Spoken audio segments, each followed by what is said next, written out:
Rava Girivaradari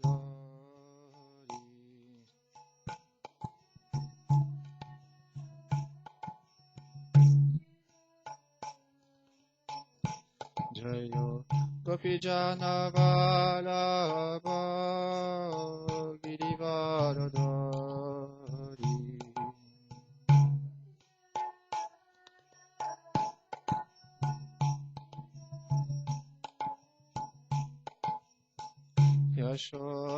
Yashodanandana Brajajanarandana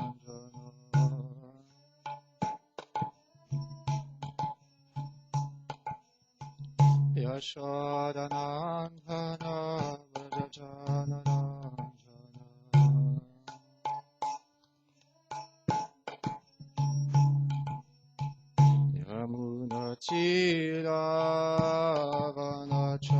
Yamunatiravanachari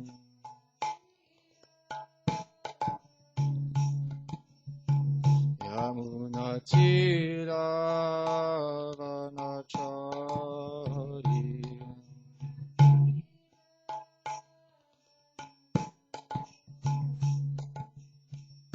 Hare Krishna Hare Krishna Krishna Krishna Hare Hare Hare Rama Hare Rama Rama Rama Hare Hare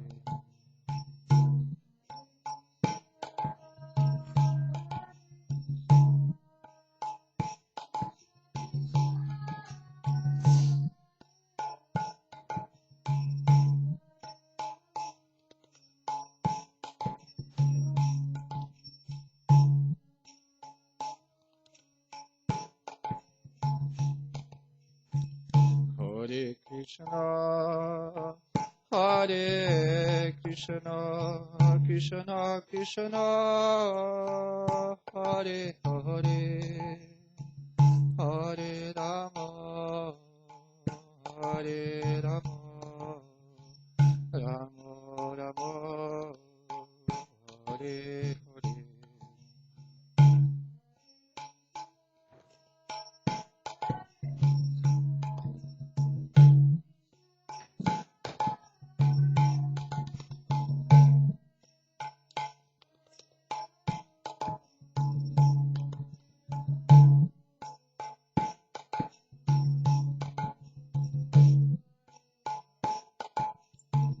Hare Krishna, Hare Krishna, Krishna Krishna, Hare Hare, Hare Rama, Hare Rama, Rama Rama, Hare Hare.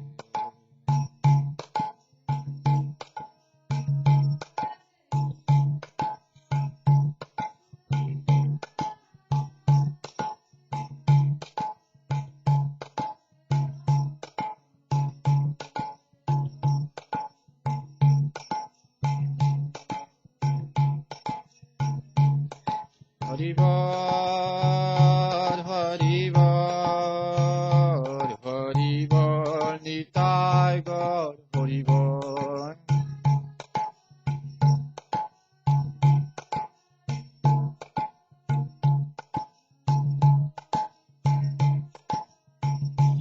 Nitai Gaur, Haribol,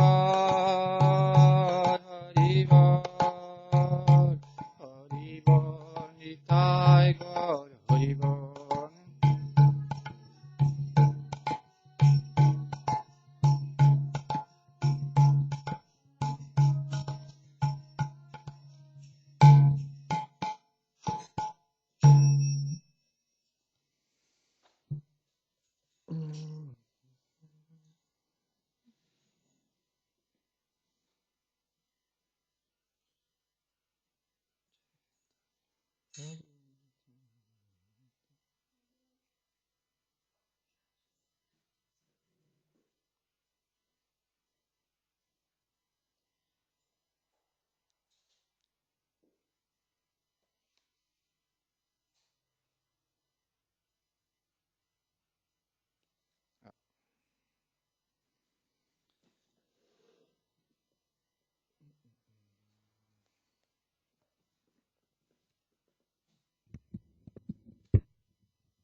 Haribol. Bienvenue à tous et à toutes. Temple de Gopalji Mandir, donc c'est sous l'instruction Shiksha Guru, Shabhakti Chandanyati Goswami Maharaj. C'est moi qui vais donner la conférence aujourd'hui. J'implore votre bienveillance, votre miséricorde à mon égard. Étant inqualifié pour parler, je vais faire de mon mieux pour remplir ce service qui est de répéter les paroles des acharyas, des grands Vaishnavas et des saintes écritures. Donc on va lire un verset de la Bhagavad Gita, chapitre 6, verset 34.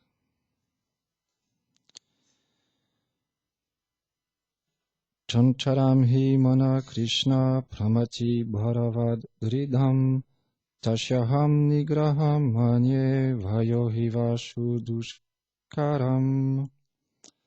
Ô Krishna, le mental est par nature agité, puissant, obstiné et capable de prendre complètement le pouvoir sur l'intelligence, le corps et les sens. Il semble aussi difficile à contrôler que le vent. Commentaire. Srila Vishwanath Chakravarti Thakur explique que les shruti, les écrits védiques donnés directement par Krishna, comparant le corps matériel à un chariot et les sens à des chevaux furieux, le mental au contrôleur des sens, c'est-à-dire au rêne, les objets des sens, le son, la forme, le goût, le toucher et l'odorat aux différents chemins, et l'intelligence au conducteur. On doit comprendre de cette explication que la fonction naturelle de l'intelligence est de contrôler le mental. Mais nous voyons ici Arjuna douter de cette explication en disant que le mental puissant peut même surpasser l'intelligence. On pourrait alors se poser cette question. Comment cela peut-il arriver? Srila Vishwanath Chakravarti Thakur explique les propos d'Arjuna comme ceci. Tout comme une puissante maladie parfois ne peut être soignée par une médecine appropriée, similairement le mental qui est très puissant par nature n'accepte pas toujours d'être dominé par une intelligence dotée de sagesse. Il est donc très obstiné. Tout comme il est possible de percer du mental avec une petite aiguille ou de maîtriser le vent qui souffle dans le ciel, on ne peut contrôler le mental avec une intelligence subtile. Similairement, il semble très difficile de contrôler le mental par le seul processus de l'Ashtanga Yoga qui tend à parvenir à se contrôler par la restriction de la respiration. Om Gyanati Mirandasya Gyanam Jaram Sharakaya Shakshuhu Militam Yena Tasmai Shri Gurave Namaha. Namo Vishnu Padaya Chaitanya Prastarupine Shishimat Bhakti Chandanaya Yati Goswami Namine.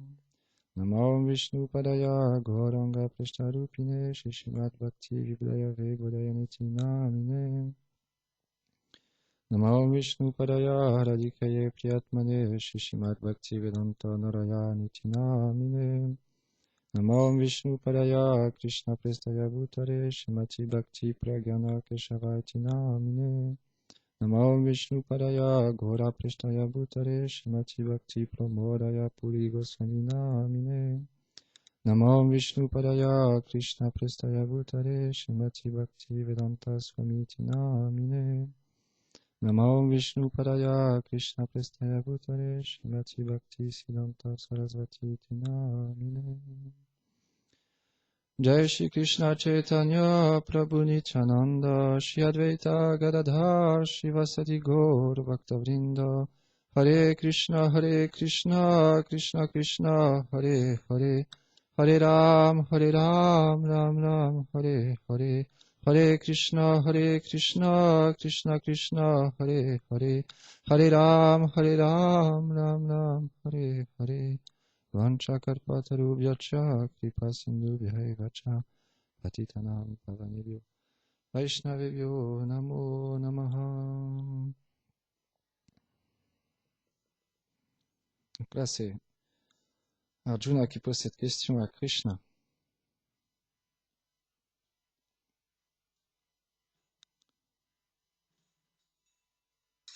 Et donc Krishna, il répond dans le prochain verset à Arjuna. Ô fils de Kunti, toi qui as les bras puissants, sans aucun doute le mental est agité et difficile à contrôler. Cependant, il peut l'être par une pratique constante et une véritable renonciation. On peut voir la question d'Arjuna est très importante pour nous dans ce monde. Le mental est quotidiennement attiré par tellement de choses qui sont contraires à sa propre nature qu'est de développer l'amour pour Krishna. Tellement de choses dans ce monde peuvent nous attirer, dû au mental, dû au désir de cette indépendance envers le Seigneur. Et donc, les Acharyas, les Vaishnavas, ils nous expliquent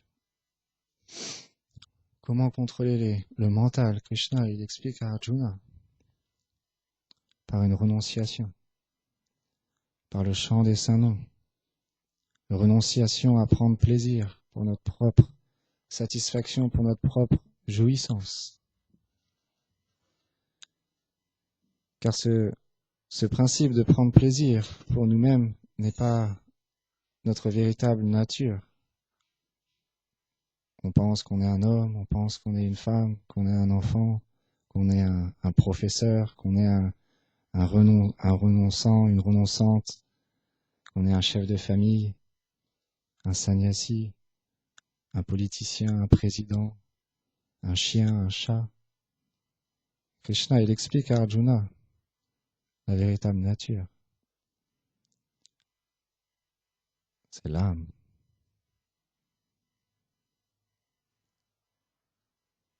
Deino swimyata dehe komala miranam jara tata dehantara prakti jilastatrana muyati. On passe de l'enfance à la jeunesse, puis à la vieillesse. On passe par d'innombrables phases dans notre propre vie même. Mais le sage, le dévot du Seigneur, quand il comprend qu'il n'est pas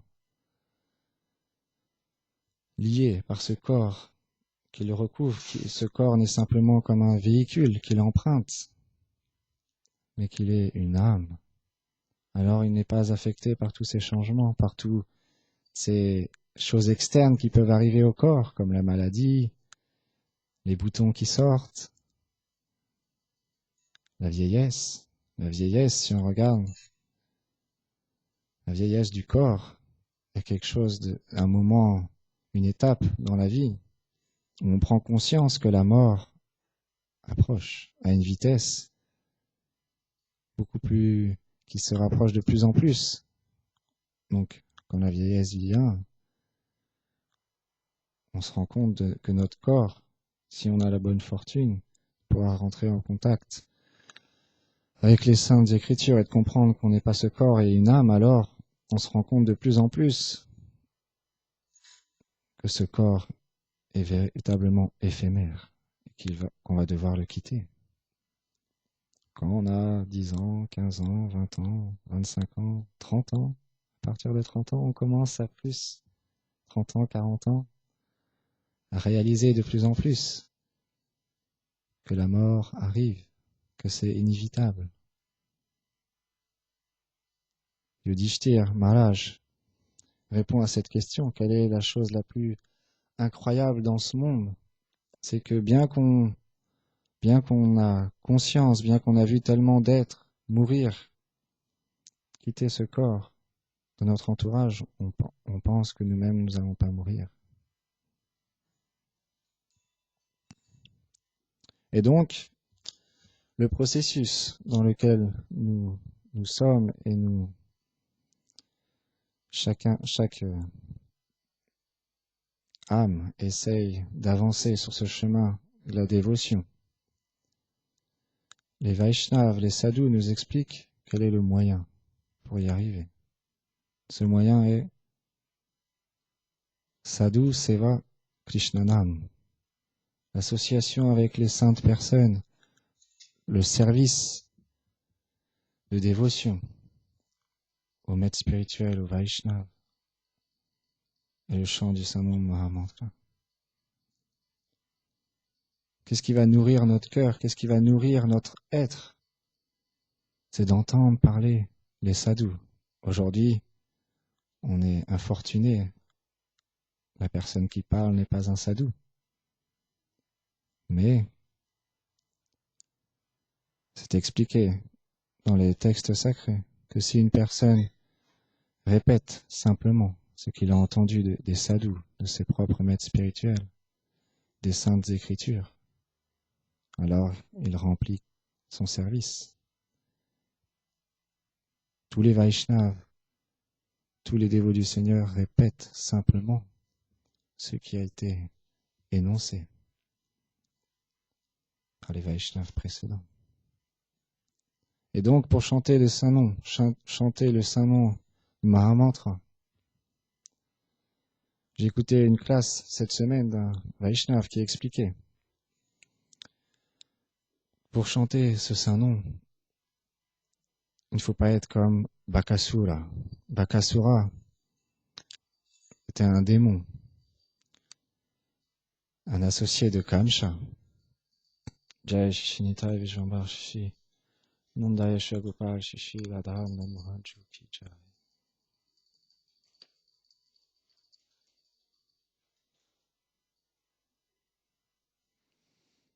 C'est expliqué ce divertissement dans le Srimad Bhagavatam. Et chez Bhaktivinoda Thakur, il explique que Bakasura, il représente cette duplicité qu'on a. Parce que Bakasura, il était simplement un grand héron. Et donc, en apparence, il était simplement un oiseau. Mais il était venu pour tuer le Seigneur suprême, pour tuer Krishna. Donc il y avait une duplicité. Nous-mêmes, on peut être habillés en dhoti, être habillé comme un spiritualiste, en moine, quelle que soit la religion. Mais à l'intérieur de nous, il y a cette duplicité. Donc le cœur n'est pas pur, véritablement. Cette duplicité existe. Et pour enlever cette duplicité, il faut s'associer avec des personnes qui n'ont pas de duplicité. Les Vaishnavas qui sont sincères, qui ont le cœur complètement pur, alors en les suivant, en suivant dans leurs traces, on enlèvera cette duplicité qui est en nous. Et Bakasura aussi représente Nam Haparad, l'offense au saint nom. Parce que chez Bhaktivinoda Thakur, il explique qu'il a voulu, Bakasura a mangé Krishna. Mais Krishna n'est pas allé dans son cœur et simplement resté dans sa gorge. De la même manière, quand on chante en faisant des offenses au Saint-Nom, Krishna, il vient pas. Quand on chante, on goûte pas ce nectar du Saint-Nom. Le Saint-Nom ne rentre pas directement dans notre cœur. Un jour, les Asuras et les Devas, il y a un divertissement qui est expliqué dans le Srimad Bhagavatam, où ils barataient dans l'océan causal pour obtenir du nectar. Et il y a du poison qui est sorti. Et les Devas, ils ne savaient pas quoi faire avec ce poison. Et ils sont allés voir Vishnu, Krishna, pour lui poser la question, est-ce que tu peux nous aider à faire partir ce poison? Et Vishnu, il voulait glorifier ses très chers dévots, ses purs dévots. Alors il leur a simplement dit, oh, je ne sais pas, allez plutôt voir Shiva, lui il va pouvoir vous aider. Et Shiva, qui est un grand dévot du Seigneur, toujours absorbé dans les doux divertissements du Seigneur, absorbé en méditation, quand les Devas sont venus pour lui demander de l'aide pour extraire ce poison, alors Shiva, il n'a pas voulu. Il a dit non, c'est pas mon service. Et les dévots ont dit si, Vishnu a dit que tu pouvais nous aider, que tu pouvais le faire. Il a dit ok, si Vishnu l'a dit, alors pour son service, je vais le faire. Shiva, il a pris tout le poison.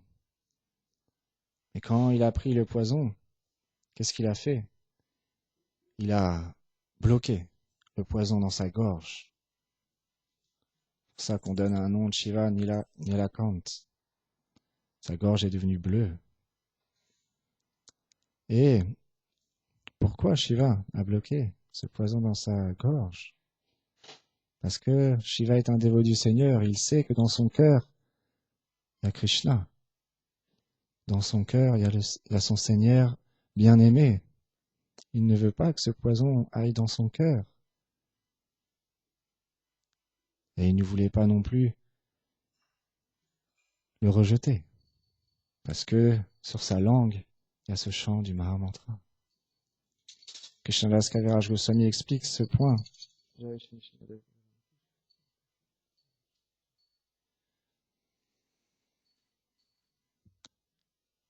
Le chant du Mahamantra danse sur notre langue.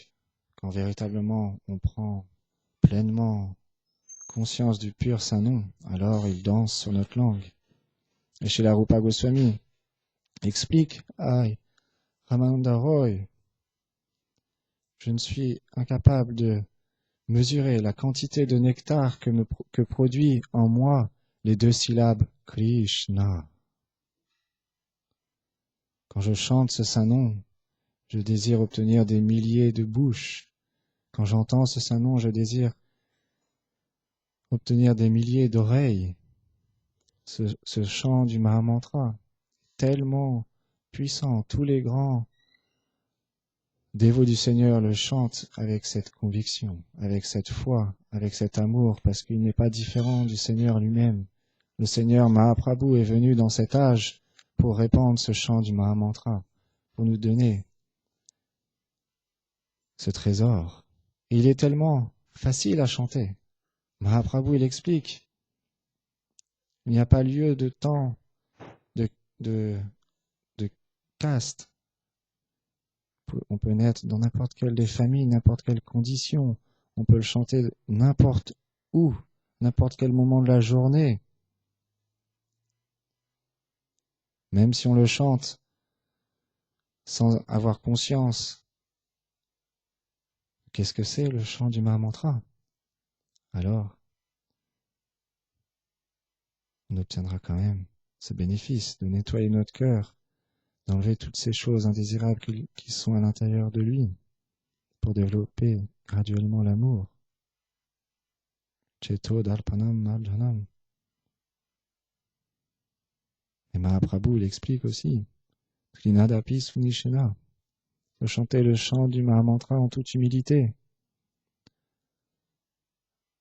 Un véritable Vaishnava, il n'a pas d'envie, il n'a pas ce désir d'être glorifié, d'être sur un siège, un vyasasana, d'avoir une certaine position. Il veut simplement Krishna. Un jour, un Brijbasi, je répète encore une fois, une classe que j'ai entendue d'un Vaishnava, un Brijbasi, un habitant de Vrindavan, lui a rapporté une histoire qu'il raconte dans cette classe, très intéressante. Il y avait un pandit, un grand érudit scolaire qui connaissait très bien les écritures saintes, et tous les jours il donnait un enseignement sur Srimad Bhagavatam à Vrindavan. Et graduellement ça s'est su et de plus en plus de monde venait parce que c'était très attirant d'entendre parler Srimad Bhagavatam. Donc les dévots venaient de plus en plus. Et il y avait une personne qui, quand il rentrait dans la salle du temple, tout le monde essayait de l'esquiver, personne ne voulait s'asseoir à côté de lui parce qu'il était sale, mal vêtu, il sentait pas bon parce qu'il prenait pas de douche, un peu comme un mendiant, un clochard. il vivait dans la rue. Mais il venait tous les jours. Écoutez, les Harikata. Et ce pandit, ce grand érudit qui parlait sur le Srimad Bhagavatam, un jour, en allant dans un temple de Shiva, il a vu sortir cette personne. Et il a été intrigué, parce qu'il l'avait reconnu. Donc il lui a demandé, voilà, je te vois tous les jours, tu viens écouter les Harikata, les classes. Mais qui es-tu? Que fais-tu ici? En plus, tu es habillé de si pauvre, si sale.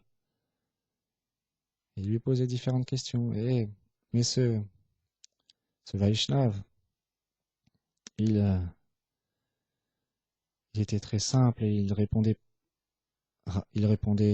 pas aux questions que les personnes lui posaient. Il était très réservé. Il lui disait, mais là, Krishna l'a inspiré à répondre aux questions de ce pandit. Il lui a répondu simplement, oh, je suis venu ici pour voir Krishna. Et le pandit continue à lui poser des questions. Il lui demande, mais d'où tu viens? De quel village viens-tu? Et il lui répond, je viens de tel village. Et le pandit, il connaissait ce village. Et il lui dit, et il était surpris. C'était un village très renommé, très réputé pour avoir les brahmanes les plus qualifiés.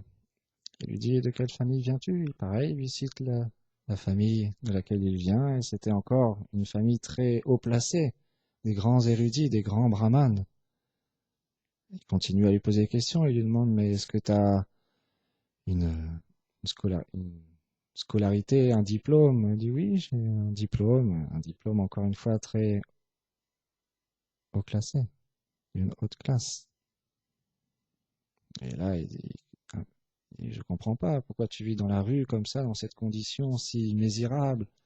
J'ai vu un jour une personne t'a simplement donné ses restes et tu les as pris et puis tu mangeais comme ça par terre, à même le sol. Et pourquoi fais-tu tout ça? Et là, Vaishnav lui a répondu humblement, si je ne fais pas tout ça, je ne pourrai plus parler avec Krishna. Et là, il dit, comment ça, parler avec Krishna? Bah oui. Krishna, il vient, il s'assoit à côté de moi, et puis on parle, on échange. Et de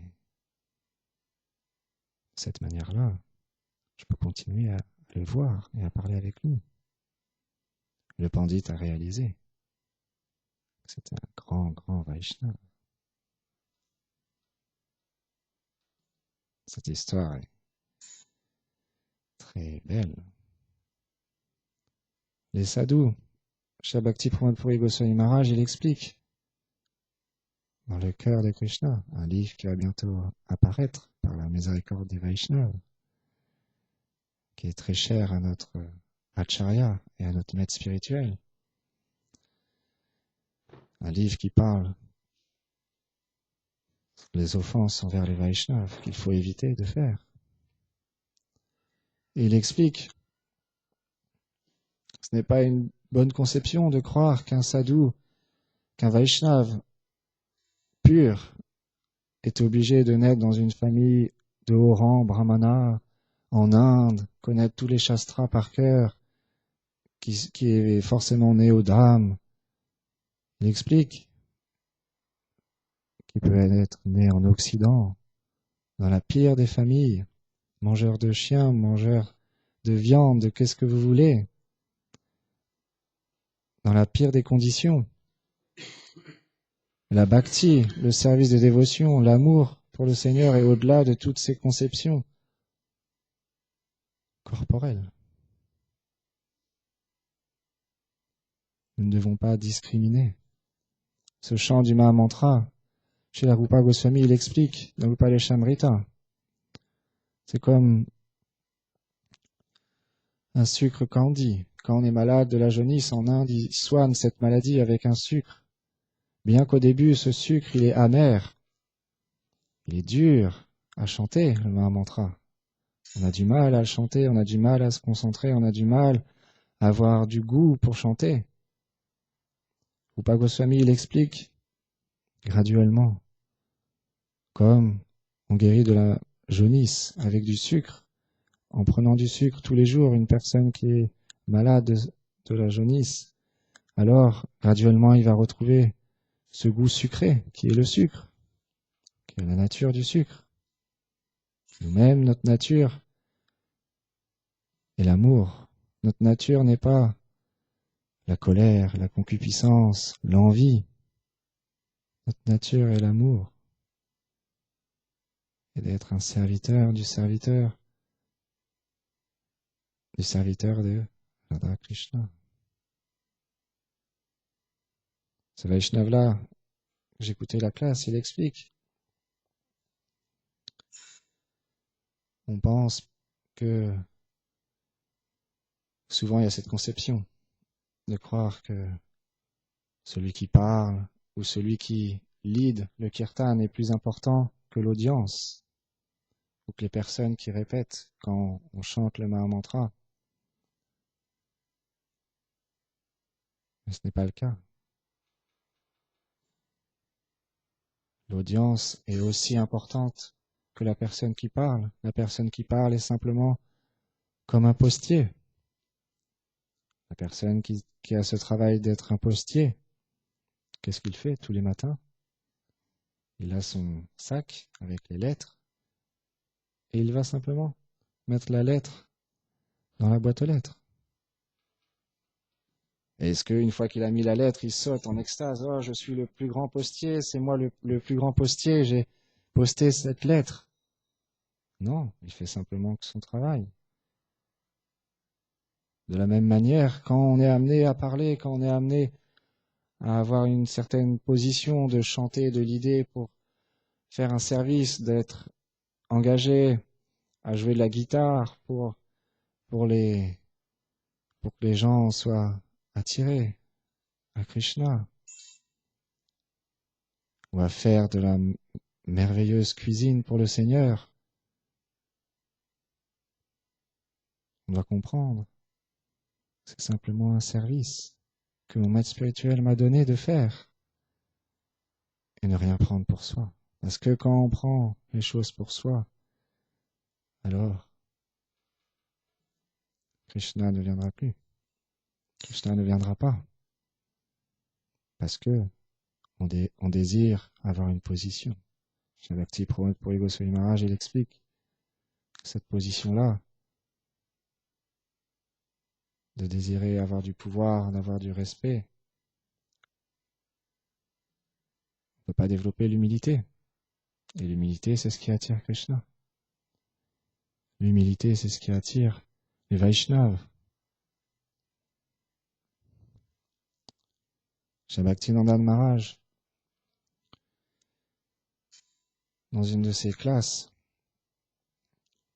il prie Radha Madan Mohan, il leur dit, et c'est la prière de tous les Vaishnavas, je ne suis inqualifié, je n'ai aucune qualification.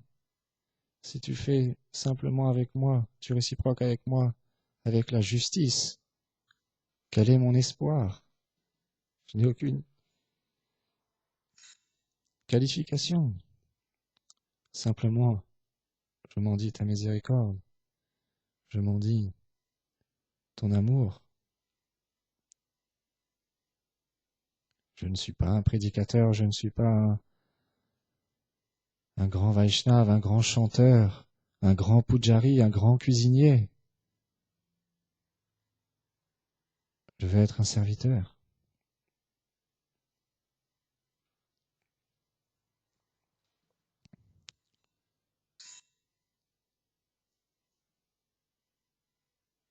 Le harikatha, quand on entend parler les sadhus, pas les personnes comme moi, les véritables sadhus, les Vaishnavas,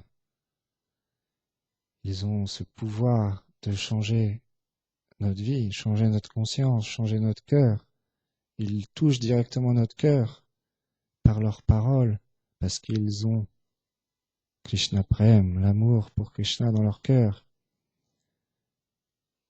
Un Vaishnav, il explique, si vous voulez rester comme ça dans votre vie, faites attention à côté de qui vous vous asseyez. Faites attention qu'est-ce que vous écoutez. Parce que si vous vous asseyez à côté d'un sadhu, à côté d'un pur dévot, si vous entendez parler un pur dévot, il va changer votre cœur.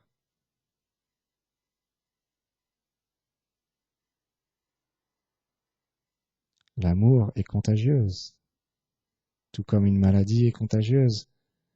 L'amour, le pur amour est aussi contagieux.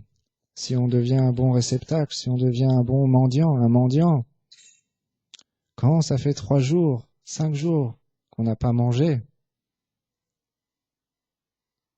qu'on est sur le point de mourir, on est prêt à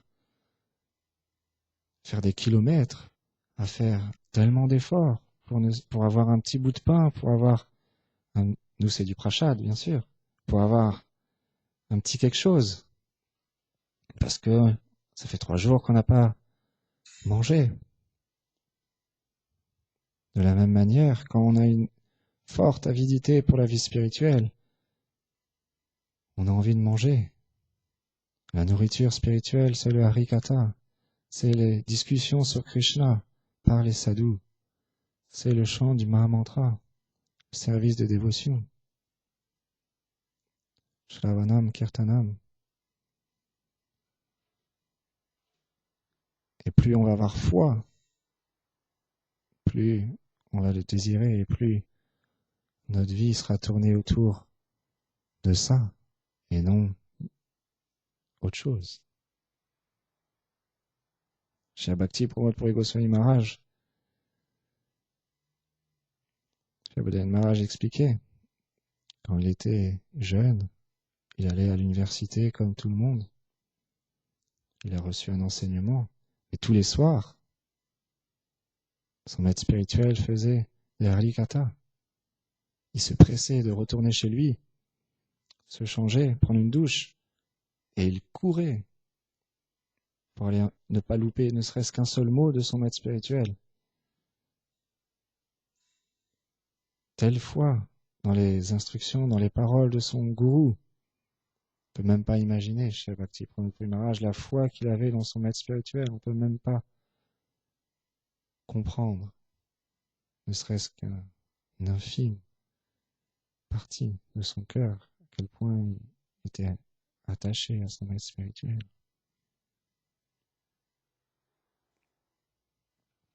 Et quelles que soient les circonstances, on doit développer ce désir d'avoir cette foi dans le maître spirituel, cette foi dans les Vaishnavas, cette foi dans le Saint-Nom. Peu importe les choses qui nous arrivent, peu importe les tests qu'on va rencontrer dans notre vie, continuez à entendre parler sur Krishna des Vaishnavas, à entendre, à réciter ce chant du Mahamantra et à servir. Chez Shabdayan Maharaj, on a été en Inde il n'y a pas très longtemps. Je lui ai demandé, avec une fausse humilité, qu'est-ce que je peux faire pour vous satisfaire? Je veux vous faire plaisir. Il m'a dit, sers les Vaishnavas, chante le Mahamantra. Il m'a pas dit, deviens un grand érudit, deviens un grand businessman, deviens un grand pujari, deviens les Vaishnavas. Ils disent servir les Vaishnavas, chanter le Mahamantra. Nous-mêmes, moi-même, quand on n'est pas un Vaishnav, comment on peut le devenir? C'est en s'associant et en servant les autres Vaishnavas qui le sont.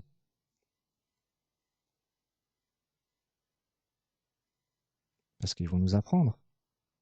Ils vont nous guider. Bien que par notre désir, par notre soif de jouissance, on va s'écarter du chemin par moment. Comme le Vaishnav, il est toujours sur le chemin, il va nous ramener, il va nous dire, hé, attention, tu prends ce chemin-là, tu vas prendre un détour. Et il nous dit, viens, reviens, c'est là le chemin. Et on le suit. Et moins on va s'écarter du chemin, plus on va avancer vite.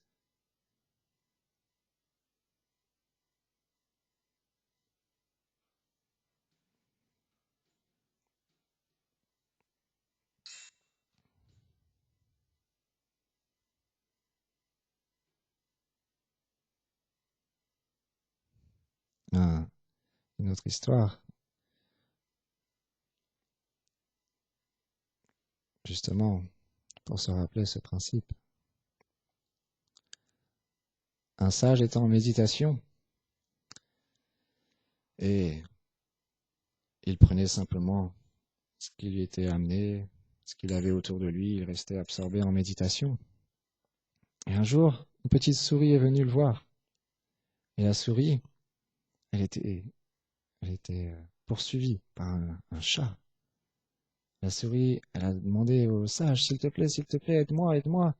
Je suis pourchassé par un chat. Il va me manger. Je prends refuge auprès de toi. Tu es un grand sage. Tu dois donner refuge aux êtres vivants. Et le grand sage, par ses pouvoirs, il a transformé la souris en chat. Et donc la souris qui est devenue un chat est partie. Et donc le sage, il a continué à être en méditation. Le chat, la même petite souris, est venue voir le sage, affolé, parce qu'il y avait un chien qui la poursuivait. De la même manière, il dit, oh, s'il te plaît, aide-moi. Je vais me faire manger par ce chien, je suis toujours embêté par eux. Et encore une fois, il l'a transformé en chien. Et après, il est reparti. Et plus tard, le chien est revenu. Et il lui a dit, oh, il y a tellement de bêtes féroces dans cette forêt, je suis toujours tourmenté, j'ai peur. Change-moi en tigre. Et là, le grand sage, il a dit, ok, changez en tigre. Et là, le tigre se léchait les babines. Et il lui a dit, oh, grand sage, tu es tellement miséricordieux. Tu es complètement détaché du corps. Ça ne te fera rien si je te mange. Et là, le sage, il lui a dit, oh, tu es qu'un traître et un ignorant. Redeviens une souris. Hop. Il a fait devenir le tigre de nouveau en souris. Cette histoire explique. On ne doit pas oublier. On doit avoir ce souvenir qui nous a sauvés de notre situation. Qui nous a tout donné. Qui, véritablement, nous permet d'être dans une spiritualité, d'être au contact de la chose la plus élevée qui existe de tout l'univers, qui est le chant du Mahamantra, le maître spirituel, les Vaishnavas.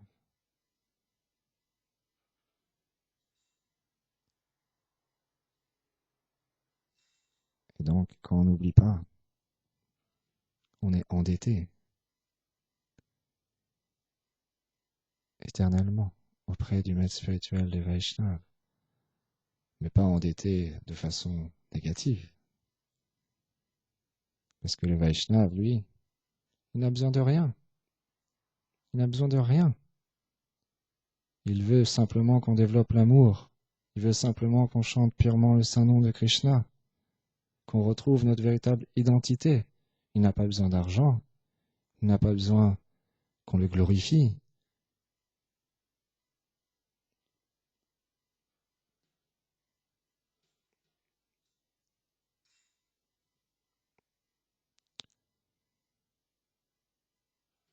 Donc je vous demande à tous votre miséricorde pour devenir un jour le serviteur du serviteur du serviteur. Développer cet amour pour le maître spirituel, Guru Goranga. Et je vous le souhaite, à vous, de développer cet amour, cette relation éternelle avec le Seigneur. Parce que